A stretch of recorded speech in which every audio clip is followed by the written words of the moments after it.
keeping on top of them. But for this and this hour, remembering a time when we seemed to be literally above it all. I'm talking like way above it all. With me now, Ohio Republican Senator Rob Portman. He holds John Glenn's old Senate seat, by the way. He's a close friend of John Glenn's. Senator, very good of you to stop by. Thank you. Neil, thank you. Thanks for having me on. I've really enjoyed listening to your program this afternoon. And you mentioned Pearl Harbor and the 75th anniversary this week.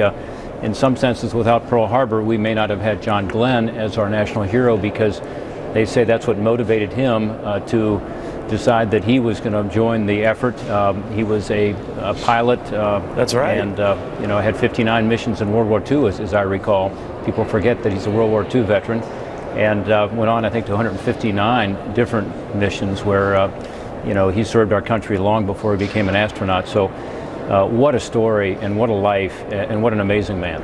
You brilliantly connected those two events in a way I could not, Senator, that one provided the opportunity for the other.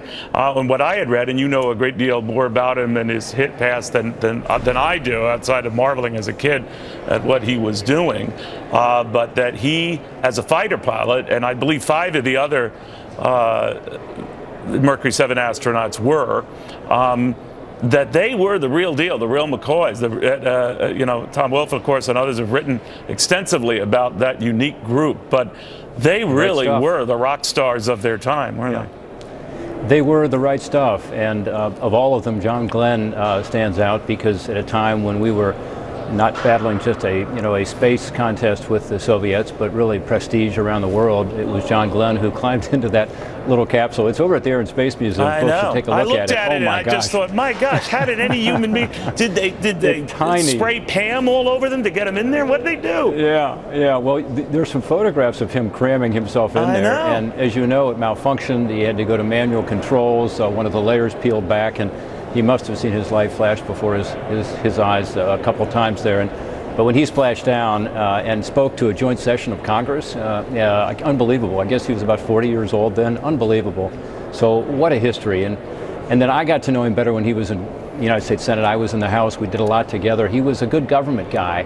And one thing that he fought against, which you also fight against, is unfunded federal mandates. And he was the leader over here in the Senate among Democrats on that issue, which was not necessarily a popular issue for Democrats. And I worked with him as the Republican lead on the House side. We got that bill done to try to stop the federal mandate. So that was his legacy also. He was a legislator, and he was serious about that mission as well.